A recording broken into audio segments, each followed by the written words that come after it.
This one's less a question and more compliment, but I figured it was worth sharing. From Lisa W. I just saw Ace last night at the Keswick Theater. He, of course, was amazing. Had my picture taken with him and was so impressed that he was so kind. As a mom of 3, I am confident that I'm not the target demo for the show, yet I'm his biggest fan. To the point. Ace gave me a great message at the end of the show. Follow your dreams. I grew up in a similar environment to Adam, so I find his opinions and thoughts very insightful. A year ago, I decided to take Adam's advice. I worked for free for 6 months, learning the ins and outs of the fitness industry. As you can imagine, there isn't a lot of need for a 43-year-old mom in the fitness industry. Long story short, I obtained my certification, started my own business, and now have many clients along with teaching fitness classes. I love it. I often find myself giving my kids the same advice. Do something you are good at and do it well.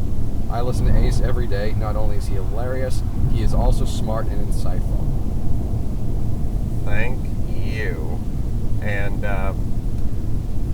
yeah, I mean, I don't know. I guess there's a couple of modes you can be in life. And, you know, being on the road, I was watching a lot of TV, and you see 60 Minutes, and you see these poor kids who work in these gold mines in Africa, and they're just holes in the ground, and they're shoeless, and they have to go to work at 8 years of age, and none of them are going to see their 25th birthday, and it's fucking depressing. And then today, right before I left for the theater, I saw this whole expose on like slavery and how it's still going on, and the sex trade, and I hope you're sitting down, but it's big in Mexico. I know, but every once in a while, even the greatest place slips up. And they're bringing girls over, and they're basically enslaving them and selling them and pimping them out. And then they show the other version of it, where all these Indian guys come over and they all have to stay in the same hotel for, there's 50 of them, and you know, then there's the kids, the migrant field workers and all that. So, not to depress you, but by the way, just put me in the mood to do comedy. I smell potatoes. You just smell potatoes. Yeah, we got some sort of agricultural factory type situation on our left here. Yeah, grapevine smells. The point is, see, those people are all in survival mode. Their job is to make enough money to buy shoes. Their job is to stay alive, essentially. It's not to thrive, it's to stay alive. The great thing about this country, if you haven't been smuggled in as a sex worker, the good thing about living here is almost everyone who is born here, even if you're born to poverty, you're born in a place and in a time when you're in thrive potential mode. That doesn't mean it's going to happen. Doesn't mean it's destined to happen. Doesn't mean you're special or God's chosen one. It just means because it's the time it is, and because it's the country we're living in, we all have a chance to thrive. Now, do some people like Dr. Drew's triplets have a little easier shot at the brass ring than we do? Yes, they do. But all of us have shoes, and none of us were smuggled in to pick tobacco or have sex with guys who own tobacco plantations. Actually, I was. Oh, you were. Sorry. One of those. I'm not going to say which one. Say which one. All right. Let me turn your seat heater on. Sure. And let me throw out a. Scared I'm going to shit myself if I leave it on too long. Lisa, give you a nice compliment, so we'll say go to smartfitnessbylisa.com. Yeah, why not? So, to finish my dream conversation, because we only have another 5 hours on the road.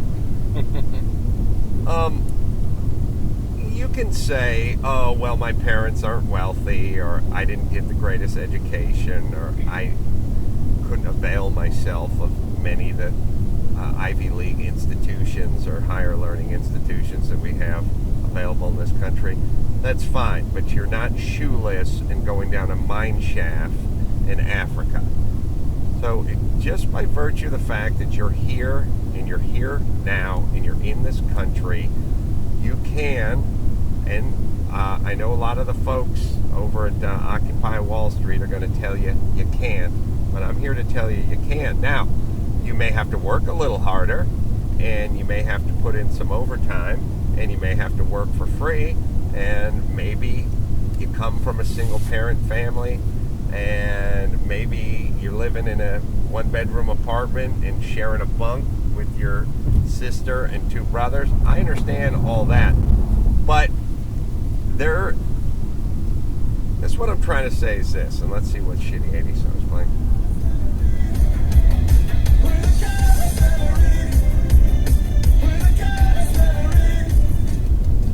Yeah. Play shitty gay songs and then songs I don't know. Yeah. Hey, what I'm trying to say is this. The chasm between, you take me and Dr. Drew.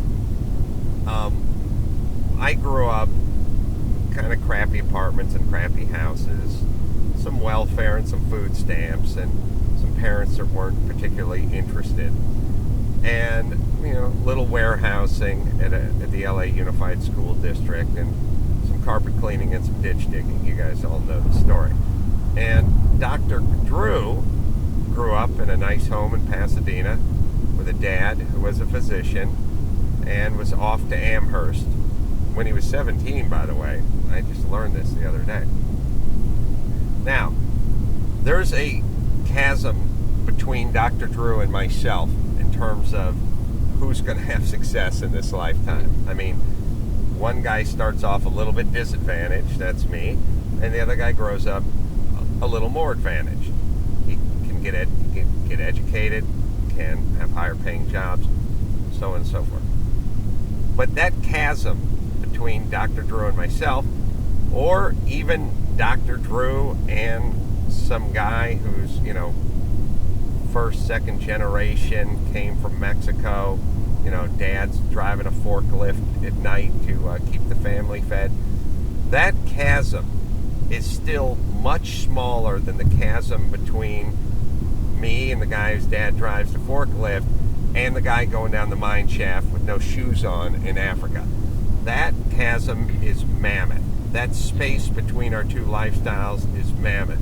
So just by virtue of the fact that you live here and it's 2011 means there's really no excuse not to do, or at least try to do, almost anything you want in life. And I wish more people were aware of that. And we send a weird mixed message in this society, which is if you turn on the commercials, it's all about, hey, it's your world and you can do anything you want. And we feed kids this steady diet of you can be anything you want, you can have anything you want, you can do anything you want. But then you turn on the news and they start telling you about how there's a growing space between the people that have and the have-nots, and how, without a college education, you're 44% less likely to make over 30 grand a year and all that bullshit.